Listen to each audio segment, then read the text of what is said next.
Bar and Roundup, brought to you by Lulu Exchange, Al Hilal Hospital and Medical Center, Adventist Academy, NEC Money Exchange, and Lawrence Center for Global Education.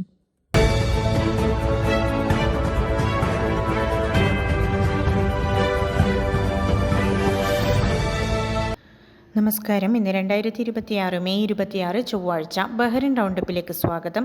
കിരീടാവകാശിയും പ്രധാനമന്ത്രിയുമായ his royal highness prince Salman bin Hamad Al ഖലീഫയുടെ അധ്യക്ഷതയിൽ Gudaibiya കൊട്ടാരത്തിൽ പ്രതിവാര മന്ത്രിസഭായോഗം ചേർന്നു. വരാനിരിക്കുന്ന ബക്രീദ് പ്രമാണിച്ച് his majesty Hammad രാജാവിനും ജനങ്ങൾക്കും ലോകമെമ്പാടുമുള്ള ഇസ്ലാമിക സമൂഹത്തിനും മന്ത്രിസഭ പെരുന്നാൾ ആശംസകൾ നേർന്നു. US പ്രസിഡന്റ് ഡൊണാൾഡ് ട്രംപുമായി ഹിസ് മജസ്റ്റി രാജാവ് നടത്തിയ ടെലിഫോൺ സംഭാഷണങ്ങളെ പരാമർശിച്ച യോഗം മേഖലയിൽ സ്ഥിരത ഉറപ്പാക്കാൻ ട്രംപ് നടത്തുന്ന ശ്രമങ്ങളെ അഭിനന്ദിച്ചു. വിവിധ കക്ഷികൾക്കിടയിൽ ധാരണാപത്രം രൂപീകരിക്കുന്നതിൽ പാകിസ്ഥാൻ വഹിച്ച മധ്യസ്ഥ പങ്കിനെയും യോഗം പ്രശംസിച്ചു. റോയൽ ബഹ്റിൻ എയർഫോഴ്സിന്റെ 50-ാം വാർഷിക വേളയിൽ ഹിസ് മജസ്റ്റി രാജാവിന് മന്ത്രിസഭ അഭിനന്ദനങ്ങൾ അറിയിച്ചു.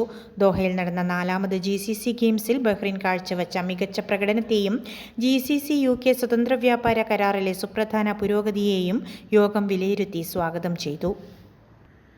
രാജ്യത്ത് പുതിയ ഇസ്ലാമിക് എൻഡോവ്മെന്റ് കാര്യ കൗൺസിൽ രൂപീകരിച്ച് his majesty king Hamad bin Isa Al Khalifa ഉത്തരവ് പുറപ്പെടുവിപ്പിച്ചു. ഇസ്ലാമിക കാര്യ വഖഫ് മന്ത്രിക്ക് കീഴിലായിരിക്കും ഈ പുതിയ സമിതി പ്രവർത്തിക്കുക. ഇസ്ലാമിക നിയമങ്ങൾക്ക് വിധേയമായി വഖഫ് സ്വത്തുക്കൾ കൈകാര്യം ചെയ്യാനും ആസ്തികൾ നിക്ഷേപിക്കാനും വരുമാനം വിതരണം ചെയ്യാനും ആവശ്യമായ പൂർണ്ണ സ്വയംഭരണാധികാരം ഈ ഡിക്രിയിലൂടെ കൗൺസിലിന് നൽകുന്നുണ്ട്.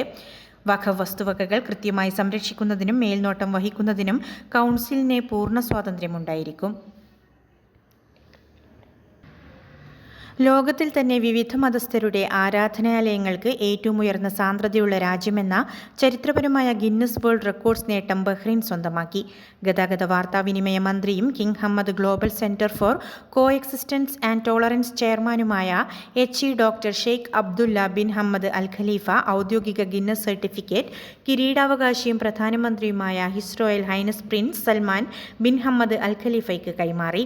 ധനകാര്യമന്ത്രി Sheikh Salman bin Khalifa Al Khalifa, cabinet കാര്യമന്ത്രി Hamad bin Faisal Al Maliki എന്നിവരും യോഗത്തിൽ പങ്കെടുത്തു.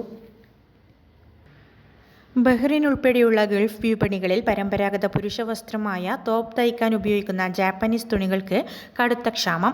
ടോക്കിയോയിലെ പ്രമുഖ ഫാബ്രിക് മില്ലുകൾ ഉൽപ്പാദനം 70% വരെ വെട്ടിക്കുറിച്ചതാണ് വിപണിയെ പ്രതിസന്ധിയിലാക്കിയത്. ഇതോടെ വിപണിയിൽ ലഭ്യമായ ജാപ്പനീസ് തുണികളുടെ വില മീറ്ററിനും റോളിനും ഇരട്ടിയായി വർദ്ധിച്ചു. ജാപ്പനീസ് സമ്മർ ഫാബ്രിക്കായ സെമിറാമിസ് അടക്കമുള്ളവയുടെ വരവ് കുറഞ്ഞതോടെ വ്യാപാരികൾ പകരം ഇന്തോനേഷ്യൻ ചൈനീസ് തുണികളും ഇന്ത്യൻ ലിനനും വിപണിയിലെത്തിക്കുന്നുണ്ട്. നിലവിൽ ഒരു തോപ്പ് തയ്ച്ചു വാങ്ങാൻ ഇന്തോനേഷ്യൻ ജാപ്പനീസ് തുണിക്ക് ശരാശരി 22 ദിനാറും ലിനന് 17 ദിനാറുമാണ് ചെലവ്. എന്നാൽ ആഗോള ഷിപ്പിംഗ് നിരക്കുകൾ കുത്തനെ ഉയർന്നതിനാൽ വരും ദിവസങ്ങളിൽ വില ഇനിയും കൂടാനാണ് സാധ്യത. ഉയർന്ന നിലവാരമുള്ള തുണി ആഗ്രഹിക്കുന്നവർക്ക് ഇംഗ്ലണ്ട്, ജർമ്മനി, ഇറ്റലി എന്നിവിടങ്ങളിൽ നിന്നുള്ള ബദലുകൾ ലഭ്യമാണെങ്കിലും വില കൂടുതലായിരിക്കുമെന്ന് വ്യാപാരികൾ പറയുന്നു. അതേസമയം വരാനിരിക്കുന്ന ബക്രീദ് പ്രമാണിച്ചുള്ള തോപ്പ് തയ്യൽ ബുക്കിംഗുകളിൽ വലിയ കുറവുണ്ടെന്നും റമദാൻ സമയത്തെ അപേക്ഷിച്ച് നിലവിൽ 40% മാത്രമാണ് ബിസിനസ് നടക്കുന്നതെന്നും വ്യാപാരികൾ കൂട്ടിച്ചേർത്തു.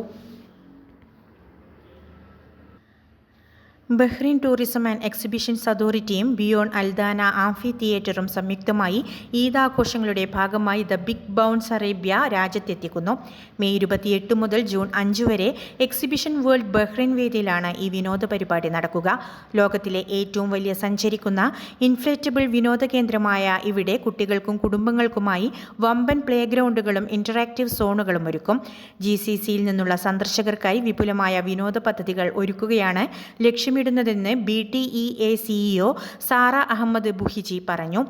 ഇവന്റിലേക്കുള്ള ടിക്കറ്റുകൾ manama.platinumlist.net വഴി ലഭ്യമാണ്. പ്രായപൂർത്തിയാകാത്ത 2 ഏഷ്യൻ സഹോദരിമാരെ ബഹ്റിനിൽ പെൺവാണിഭത്തിന് ഇരയാക്കിയ കേസിൽ 32 വയസ്സുകാരനായ ഏഷ്യൻ യുവാവിൻ്റെയും 40 വയസ്സുകാരിയായ ഏഷ്യൻ യുവതിയുടെയും വിചാരണ ഫസ്റ്റ് ഹൈ ക്രിമിനൽ കോടതിയിൽ ആരംഭിച്ചു. 16ഉം 17ഉം വയസ്സുള്ള പെൺകുട്ടികളെ ഭീഷണിപ്പെടുത്തുകയും സമ്മർദ്ദം ചെലുത്തിയുമാണ് പ്രതികൾ സാമ്പത്തിക ലാഭത്തിനായി ചൂഷണം ചെയ്തത്. മനുഷ്യക്കടത്ത് ശൃംഖലയെക്കുറിച്ച് ലഭിച്ച രഹസ്യ വിവരത്തിന്റെ അടിസ്ഥാനത്തിൽ പോലീസ് നടത്തിയ അന്വേഷണത്തിലാണ് ഞെട്ടിക്കുന്ന വിവരങ്ങൾ പുറത്തുവന്നത്. മറ്റൊരു ഗൾഫ് രാജ്യത്ത് വെച്ച് ജോലി വാഗ്ദാനം വാഗ്ദാനം ലഭിച്ചതിനെ തുടർന്നാണ് പെൺകുട്ടികൾ ബഹ്റൈനിലേക്ക് എത്തിയത്. പെൺകുട്ടികളുടെ കടുത്ത സാമ്പത്തിക ബുദ്ധിമുട്ടുകൾ ചൂഷണം ചെയ്ത പ്രതികൾ ഇടപാടുകാരിൽ നിന്ന് ലഭിച്ച പണം മുഴുവൻ കൈക്കലാക്കുകയും ഇരകൾക്ക് ഒന്നും നൽകാതിരിക്കുകയും ചെയ്തുവെന്ന് പ്രോസിക്യൂഷൻ വ്യക്തമാക്കി. കുടുംബവഴക്കിനെ തുടർന്ന് സ്വന്തം അമ്മയുടെ വീടിന് മനഃപൂർവ്വം തീയിട്ട കേസിൽ 40-കാരനായ യുവാവിന്റെ വിചാരണ ഫസ്റ്റ് ഹൈ ക്രിമിനൽ കോടതിയിൽ ആരംഭിച്ചു. ജനങ്ങളുടെ ജീവനും സ്വത്തിനും നാശനഷ്ടം വരുത്തും വിധം വീടിന് തീയിട്ട കുറ്റമാണ് പ്രതിക്കെതിരെ ചുമത്തിയിരിക്കുന്നത്. കഴിഞ്ഞ ഏപ്രിൽ 9 സംഭവം. പ്രശ്നങ്ങളിൽ പെടാതെ ജോലി നോക്കാൻ ഉപദേശിച്ചതിന് പ്രകോപിതനായ മകൻ വീട് കത്തിക്കുമെന്ന് ഭീഷണിപ്പെടുത്തിയതായി 79 വയസ്സുള്ള അമ്മ മൊഴി നൽകി. ഇതേക്കുറിച്ച് പരാതി നൽകാൻ അമ്മ പോലീസ് സ്റ്റേഷനിൽ എത്തിയ സമയത്താണ് പ്രതി വീടിന്റെ താഴത്തെ നിലയിലുള്ള ലിവിംഗ് റൂമിന് തീയിട്ടത്. സിവിൽ ഡിഫൻസ് സംഘമെത്തിയാണ് തീ നിയന്ത്രണ വിധേയമാക്കിയത്. തീപിടുത്തത്തിൽ ഏകദേശം 500 ബഹ്റൈനി ദീനാറിന്റെ നഷ്ടം കണക്കാക്കുന്നു. പ്രതി മയക്കുമരുന്നിന് അടിമയാണെന്നും മാനസിക അസ്ഥിരത കാണിച്ചിരുന്നതായും അമ്മ ഉദ്യോഗസ്ഥരോട് വ്യക്തമാക്കിയിട്ടുണ്ട്. One day, your child will face big decisions. Will they have focus? Will they have confidence? Chess builds calm thinking and smart decision-making. It develops confidence, discipline, and patience for life. For kids age 5 to 15, structured learning from beginner to advanced. Expert coaches, personal attention. Join Arjan's Chess Academy. Classes available in Zinj Mahuz Manama. ഇന്നത്തെ money exchange നിരക്കുകൾ നിങ്ങൾക്കായി നൽകുന്നു Lulu exchange Bahrain.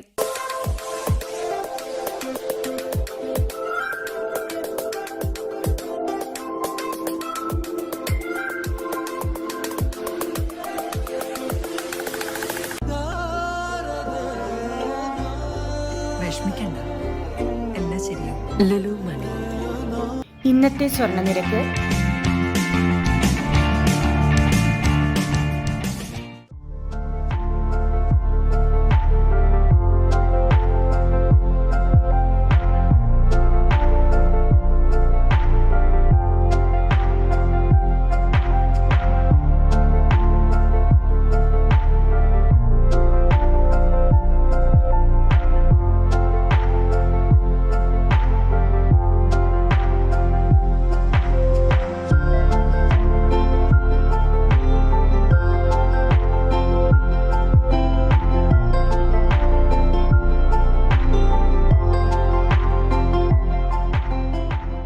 Send money from any NEC branch or app. Win exciting prizes. NEC Money Exchange. We connect your loved ones since 1993. കെട്ടിടത്തിന് മുകളിൽ നിന്ന് വീണ് 77-കാരനായ ബംഗ്ലാദേശ് തൊഴിലാളി മരിച്ച സംഭവത്തിൽ ലേബർ സൂപ്പർവൈസർക്ക് ഫസ്റ്റ് ഹൈ ക്രിമിനൽ കോടതി 6 മാസം തടവ് ശിക്ഷ വിധിച്ചു. 100 ബഹ്റൈനി ദിനാർ ജാമ്യത്തുക നൽകിയാൽ ശിക്ഷ താൽക്കാലികമായി സസ്പെൻഡ് ചെയ്യും. തൊഴിൽ സുരക്ഷാ മാനദണ്ഡങ്ങൾ പാലിക്കുന്നതിൽ വരുത്തിയ വീഴ്ചയാണ് അപകടത്തിന് കാരണമായതെന്ന് കോടതി കണ്ടെത്തി. ഒരു റെസ്റ്റോറൻറ്റിന്റെ 4-ാം നിലയിൽ ജോലി കഴിഞ്ഞ് ഉപകരണങ്ങൾ മാറ്റുന്നതിനിടെ സുരക്ഷിതമല്ലാത്ത വശത്തുനിന്ന് ഏതാണ്ട് 20 മീറ്റർ ഉയരത്തിൽ നിന്നാണ് തൊഴിലാളി താഴേക്ക് വീണത്. തലയ്ക്കേറ്റ കടുത്ത പരിക്കാണ് മരണകാരണം. തൊഴിൽ സ്ഥലത്ത് ആവശ്യമായ സുരക്ഷാ മുൻകരുതലുകളോ ഉപകരണങ്ങളോ ഒരുക്കുന്നതിൽ സൂപ്പർവൈസർ പരാജയപ്പെട്ടതായി ലേബർ മന്ത്രാലയത്തിന്റെ അന്വേഷണ റിപ്പോർട്ടിൽ വ്യക്തമാക്കിയിരുന്നു. ലോക ഹൈപ്പർ ടെൻഷൻ ദിനത്തോടനുബന്ധിച്ച് Al Hilal health care group Muharraq ബ്രാഞ്ചിൽ സംഘടിപ്പിച്ച പ്രഥമ ഇന്റർ സ്കൂൾ സോഷ്യൽ എന്റർപ്രണർഷിപ്പ് ചാലഞ്ചിൽ ദ ഏഷ്യൻ സ്കൂൾ 1-ാം സ്ഥാനം നേടി. ആഗോള ആരോഗ്യ പ്രശ്നമായ രക്തസമ്മർദ്ദത്തിന് പരിഹാരമായി കൃത്രിമ ബുദ്ധിയിൽ അധിഷ്ഠിതമായ ആരോഗ്യ പരിരക്ഷ പ്ലാറ്റ്ഫോം വികസിപ്പിച്ചാണ് ഏഷ്യൻ സ്കൂൾ വിദ്യാർത്ഥികൾ 100 ദിനാറും ട്രോഫിയും സ്വന്തമാക്കിയത്. മത്സരത്തിൽ ന്യൂ ഹൊറൈസൺ സ്കൂൾ 2-ാം സ്ഥാനവും നേടി. ബഹ്റിനിലെ 10 പ്രമുഖ സ്കൂളുകൾ പങ്കെടുത്ത മത്സരത്തിൽ വിദ്യാർത്ഥികൾ പ്രകടിപ്പിച്ച നവീകരണ നിലവാരം മാതൃകാപരമാണെന്ന് Al Hilal health care group CEO doctor Sarath Chandran പറഞ്ഞു. ഇത്തരം നൂതന AI സംവിധാനങ്ങൾ തങ്ങളുടെ ചികിത്സാരംഗത്ത് ഉൾപ്പെടുത്താൻ ലക്ഷ്യമിടുന്നതായും ഈ മത്സരം ഇനി മുതൽ എല്ലാ വർഷവും സംഘടിപ്പിക്കുമെന്നും അദ്ദേഹം കൂട്ടിച്ചേർത്തു. പശ്ചിമേഷ്യയിലെ പ്രത്യേക സാഹചര്യങ്ങളിൽ മാനസിക ബുദ്ധിമുട്ടുകൾ നേരിടുന്ന പ്രവാസികൾക്കായി വോയിസ് ഓഫ് ആലപ്പി സ്പർശം 2026 എന്ന പേരിൽ ബോധവൽക്കരണ വെബിനാർ സംഘടിപ്പിച്ചു. പ്രമുഖ സൈക്കോളജി അധ്യാപികയും കോണ്ടന്റ് ക്രിയേറ്ററുമായ ഫിദ കടവത്ത് സെഷൻ നയിച്ചു. പ്രവാസികൾ നേരിടുന്ന ഉറക്കക്കുറവ്, സ്ട്രെസ്, ആശങ്കകൾ എന്നിവ ലഘൂകരിക്കാനുള്ള പ്രായോഗിക നിർദ്ദേശങ്ങളും ലളിതമായ ബ്രീത്തിംഗ് എക്സസൈസ് പരിശീലനങ്ങളും വെബിനാറിൽ പങ്കുവച്ചു. പങ്കെടുത്തവരുടെ ചോദ്യങ്ങൾക്കും അവർ മറുപടി നൽകി. Voice of Alleppey general general secretary Dhanesh Murali സ്വാഗതവും പ്രസിഡന്റ് സിബിൻ സലീം ആശംസയും നേർന്ന ചടങ്ങിൽ പ്രോഗ്രാം കോർഡിനേറ്റർ സന്തോഷ് ബാബു നന്ദി രേഖപ്പെടുത്തി. വാർത്തകളുടെ വിശദവിവരങ്ങൾ ഞങ്ങളുടെ വെബ്സൈറ്റായ 4pmnewsonline.com സോഷ്യൽ മീഡിയ ഹാൻഡിലുകളിലൂടെയും ലഭ്യമാണ്. നന്ദി, നമസ്കാരം.